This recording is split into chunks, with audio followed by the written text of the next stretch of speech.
A young gun leads the Crows to a stellar win. The D's do it again, and the Swans make their mark on Good Friday. Hello and welcome to the round so far, brought to you by AAMI. I'm Riley Beveridge. This is Kane Corns. Kane will start at the Adelaide Oval because the Crows moved to 2-3. They perhaps could have a better record. They've lost 2 by under a kick, but this was a great win against the Tigers. And if you were a Crows fan that went to this game, you'd be really proud of the way that they played and the style that they played it with. I reckon there's a maturity about them. And I think they just have a crack, regardless of how things are going. And yes, they're not the most polished side, but they're always in it. And we've seen that for all of their 5 games, bar the Collingwood game in round 2. So the way they play, they're tough, they're good around the football. And today, they looked like they were going to mark everything every time it went inside 50.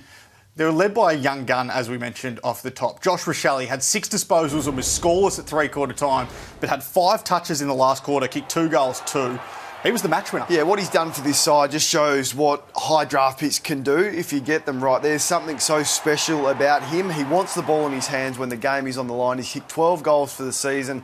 In his first year, he's played 5 games. This one hits the post, but he's just in it, and he's competitive, and he has a will to win about him that you just love. So he's going to kick a lot of goals for the Adelaide Football Club. And, you know, it's amazing that they look to him when the game is on the line, even to the point where in the showdown he wanted the ball. And then there's this. So half forward is a tough place to play, toughest place on the ground. He drops that mark there, but look at the work rate against experienced opponents in the last quarter, late in the game, to get back, sprint 150 metres and bob up inside 50. We had to go behind the goals to show that vision, go back and kick a really important goal. So he's got the skill, he's got the class, he's got the will to win and the work rate that you just saw there. The Tigers go loss, win, loss, win, loss to start the year. They're also 2-3. They looked a bit shaky down back. Josh Gibcus has managed, goes out of the side. They've brought Robbie Tarrant into this team. He's 33 next week though, Robbie Tarrant.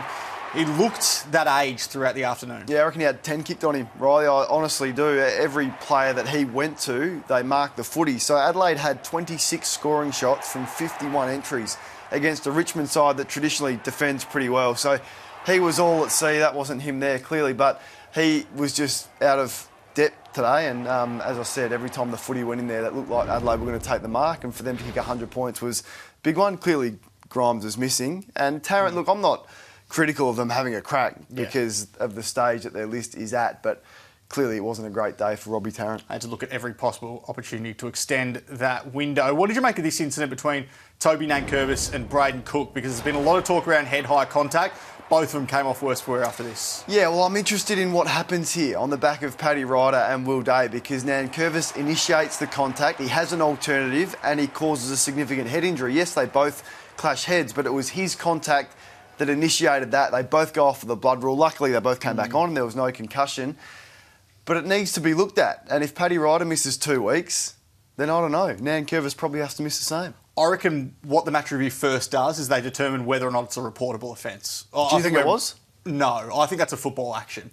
I think you can make an argument that what Ryder did, and clearly they did make this argument, that he braced for contact and that's a reportable But isn't offence. any head contact that you've initiated, we want out of the game to protect against concussion? I still think you're allowed to have football actions that lead to head-high contact. I still think that's allowed to happen. Accidents can happen on the football field. I think this is an accident. Okay. Right. Anyway, we will move on to the MCG now, where Melbourne moved to 5-0 on the year. They looked incredible against the Giants. 10 individual goal kickers in the third quarter. They extended their lead from 14 points at halftime to 62 points at three-quarter time. It's only the 3rd time in the last 20 years this has happened. Yeah, they play with gears, don't they? I mean, they can be in 1st and 2nd gear and then they can just drop it down and hit 5th and 6th and bang, game over. And that's what happened in this game. Like, the Giants were in it until this point here, and look at the individual goal kickers, as you mentioned, and then it's over. So their game is in such good order. They're almost impossible to score against at times, and GWS showed that in their first quarter. Plenty of opportunities but couldn't score. They're so strong from centre bounce and around the contest, and their efficiency going inside 50 is getting better and better, and the way that their forwards move in sync with each other is as good as any in the competition. So I haven't seen a team with all aspects of their game, the critical areas, in such good order. And some people question whether they were just going at sort of 60, 70%. Yeah. They went at 98% tonight. Like, they actually made a statement, and it was a powerful performance. When they need to put the hammer down, they certainly can. The way they play behind the ball, they force you to kick long. We saw Lockie Keefe grapple with this at times throughout the afternoon. Now, Melbourne wants him to kick down the line here. So he goes inboard, and this is what happens. Well, and they almost tempt you, don't they? Because you know you can't kick it down the line. Because, look, Gawn's there. May's going to be waiting there, Lever's going to be waiting there, and the wingers are going to get it. So you force them to do something you don't want to do. And Lockie Keefe, that's not his go. That kick there, 3-on-1 into the middle, is not his go. But you've got to try something against Melbourne. That's not it in that part of the ground with that person with the footy in his hands. But I think there's going to be a team that needs to do something different. So whether that's a bit messier entries going inside 50, whether that's not launching from 70, 80 metres out, because that's where they get their game going, their intercept game, and then they get their offence running from there, and that was on display again tonight. The Giants were plus 10 for inside 50s and plus 12 for clearance at quarter time. They were still 19 points down. They're 1-4 in the year now. They get Toby Green, their superstar, back next week for a big Friday night clash against the Saints. Can they still make a dent in the finals picture, do you think? Probably not. The last week was concerning against Freo and then up against a good opponent who they beat last year. Didn't show much. So, I mean, next week will tell us a fair bit. If you go 1-5, you're not making the finals from there. Talking about next week, they play St Kilda. They were awesome today, and one man was our Saturday star. That was Jack Higgins. He's had a great start to the year. He kicked 5 goals from 16 touches and 7 marks today. Kicked 4 in round 2. Had the week off with concussion. Yeah, he's a bit of a barometer, isn't he? I mean, and now they do have a really threatening forward line, and he's turned his... there's a lot of criticism on his performance after round 1, and rightly so, but now he seems to be making good decisions. He had 10 score involvements today, had plenty of the footy, and what he's doing is when he's getting his opportunities, finishing. And we saw last year he really struggled to do that, and he reads it as quick as anyone. So he loves a goal, and once he sniffs a turnover and once he sees he can get out the back, no one runs harder than that. But that's what you have to do. You have to get your rewards as a small forward because, as we know, you have nights where not a lot works your way and sometimes you don't touch it. But 10 goals for the year, and if he keeps this up, he'll be in All-Australian contention. Didn't really go Matt Rowe's way this afternoon. Looked awesome in round 1, but he's only had more than 20 touches now twice in the last 18 days. Yeah, I'm concerned about him. I really am. Now, part of that was to do with his body. Now, for me, it's he needs to find a way to get easier possessions. Every possession he gets is contested, basically. Someone's hanging off him.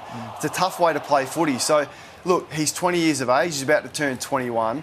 If I was him, I'd be asking him to work harder around the ground. You've got to measure his uncontested marks, his uncontested possessions, because that's all he's got at the moment is those scrubber kicks forward in traffic with someone hanging off him right now. And when he first started in the competition, he was kicking goals. He's only kicked 8 goals for his career. And as you mentioned, 2 goals in his last 18. So, look, there's some areas of his game to work on. He's not getting enough footy and he's not been damaging enough with the footy. And for a number 1 draft pick, I think he can be better. Is that systematic? You saw a couple of those side steps there. So he's clearly got the moves, he's got the skill. We know he's got the skill. We saw that in his first year. Is it systematic in terms of what Gold Coast is doing, or is this on him to go out and get I think it's on both. So he needs to be coached on how to get easier ball. I know that, I mean, Dangerfield went through something similar at early stages of his career. It was all contested. But then he found a way to get outside and break away. Now, the midfielders in the competition that do the most damage are those powerful runners. He doesn't have that yet, so it's going to take a couple of pre-seasons to build on that. But right now, I'm just not sure what his weapon is. We'll get to our AAMI clangers now. We'll start at Marvel Stadium, the Good Friday footy. Cody Waitman kicks this goal. We'll see the celebration in the stands soon after. Nothing from the little kid next to him there. Left her dad hanging. But then, back it up a couple of minutes later, Cody Waitman kicks his second and he gets one. There we go. Make sure that there is plenty of high fives there and we get that going. Jade Gresham, he also left this guy hanging in the crowd. What a goal that was. What a player he's been. What a season he is. But have a look at that. He wanted some love. Gresham gave him that. I like the adjustment to give the fist pump, though. Good adjustment mid-air. What about this? So Liam Ryan kicks this great goal late in the game. Nothing junk time goal. But then you see in the crowd, Sempy was holding on to it from 2005, the Leo Barry mark. 17 years. Still thinking that Ashley Sempy was held in that I reckon there was contest. A fistful of jumper, though, if you go back and watch the replay. You're not paying a free kick there. Nah. You're very brave umpire to pay a free kick there. Hey, we'll stay at Optus Stadium now for Good Friday footy. The Swans moved to 4-1 on the season. They look incredible at the moment. It was sparked early. They got out of the blocks and just put them down from there. Yeah, so there's something about an attitude that teams play with, and there's little hints and little things that you can pick up on. McLean goes back and kicks that goal. Look at everyone run early in the game. Now, that's not his first goal. That's not a milestone. It's not a 100th goal or anything like that. That's just a team that is up for the fight and has a good attitude about it. Look how hard they run back and support. Yeah, support your defence here. This is what the best teams in the competition are doing. That's what Melbourne is doing. Doesn't matter how tall you are, what position you play, whether you're the winger sliding back, whether you're Braden Campbell, who's in his second year and a young player. And this is what they're building. They're building a group of players under the age of 26 that is the envy of the whole of the competition. Look at that core group. You bring in Peter Laddams, who was terrific, as a trade, to go with Heaney and Mills, the leaders there, the superstars. But then the good role players have got, and then the young guns in Campbell and Logan McDonald, who kicked a couple of really impressive goals, and Warner and Goulden, the stars. So they got a lot to work with. I reckon they can win it, Sydney. I think they've got the tools to be timing their run to play the right footy at the right time of the year and enough experience. And the way they go about it is pretty impressive. They're well coached. And as you mentioned, that's not a list just a challenge for this year. That's going to be challenging for the next 5-10 years. At the other end of the spectrum, though, West Coast's issues were laid bare on Friday night. And it's down to do their drafting since 2010. So they've had one top 10 pick since 2010. That was Andrew Gaff with pick 4. And ever since, they've had 5 top 20 picks in the last year. We're starting to see that lack of talent. So it's easy to be distracted by the COVID issues this year and a couple of injuries that they've had, but that shouldn't mask the problems that is with this list. You give up so much to get Tim Kelly. You give up big contracts to McGovern and Gaff and players like this, Nat Nui, over the journey, and you don't invest in the draft. You get to a point where you completely fall away. And prior to this year, you would have said that about the Eagles, that this would be probably their last role and their last shot at winning a premiership. It's not going to happen this year, so I'm really interested to see how they go about rebuilding this list at season's end. I think it's back to the start for them. We'll head to Thursday night at the Gabba, where the Lions got over the line against the Pies by 7 points, led by Joe Danaher. He's been incredible to start the season. He's kicked 16 goals in the first 5 games this year, but he kicked 25 goals from his last 9 last year. Is he the best forward in the competition, best key forward now? Him and Tom Hawkins, I reckon. Yeah, I think absolutely. There's a uniqueness about the way he's playing, though, isn't he? Because of that height and his athletic ability, and because he's kicking so straight now and he seems to have a good routine in front of goal, then that makes him even more potent. He's been All-Australian before when he was playing at Essendon some time ago. He had issues with his body for such a long period of time. Something about the weather, I don't know, in Brisbane that gets those players on the right track. But Brisbane have as many elite players in the game, other than Melbourne, than anyone else. So when you look at the way that they have all of the ground stocked with Bailey in the forward line, McCluggage, Neil, Cameron, Danaher, Zorko, Rich McStay and Andrews, they have as much talent in the competition as anyone else. So I think they'll be around the mark as well, clearly. Collingwood tried a different tactic. They played the 5 tallest players on their list, 5 players all standing above 200 centimetres, and then Nathan Kruger, who's 196 as well. It didn't really work for him. Well, you could have picked this before the game. I mean, this isn't a hindsight thing. You would know that on a slippery night game at the Gabba where the ball gets really dewy and sweaty, that they're not going to have an impact. Now, I've never seen a player more out of form than Mason Cox. Now, for me, that's on the coach for picking him, because there must be signs at training that he's out of form. You don't just come in and look that bad without showing signs of that in the practice games and at training. So I'm not sure Craig McRae did Mason Cox any favours by playing him, and that was on display, and then the others as well just didn't need to happen. So I know that their forward line was smashed and there was almost no one available that was available in round 1.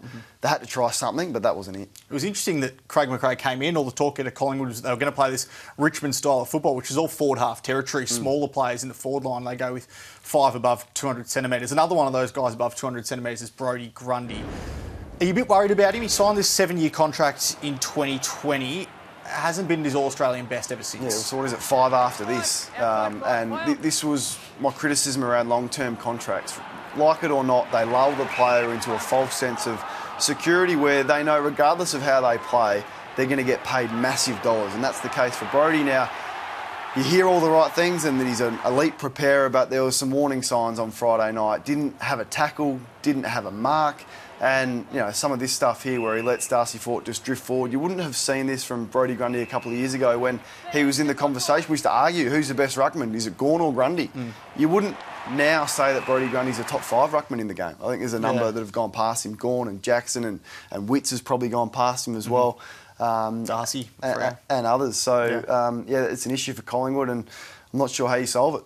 He had 6 kicks at 0% efficiency as well across Thursday night. We'll get to the Good Friday game now. North Melbourne against the Bulldogs. The Dogs smashed them in the first quarter, 8-1, led by Marcus Bontempelli. Luke Beveridge said post-game it's the first time they've properly played to play the Bont forward, and he kicks 3 goals. Love it. We can be hard on Luke Beveridge at times for his coaching and throwing the team all over the place, but he had to try something with the way that their key position stocks have been so down. And because they're stacked through the midfield, you don't need Bont playing midfield all the time. So let's play him as a permanent forward until you get Josh Bruce back. I like the fact that he tried Cordy forward as well, which worked to an effect as well. So, yeah, it won't be Bontempelli forward the whole time, but I think he kicked 31 goals last year, Bont, as a midfield forward.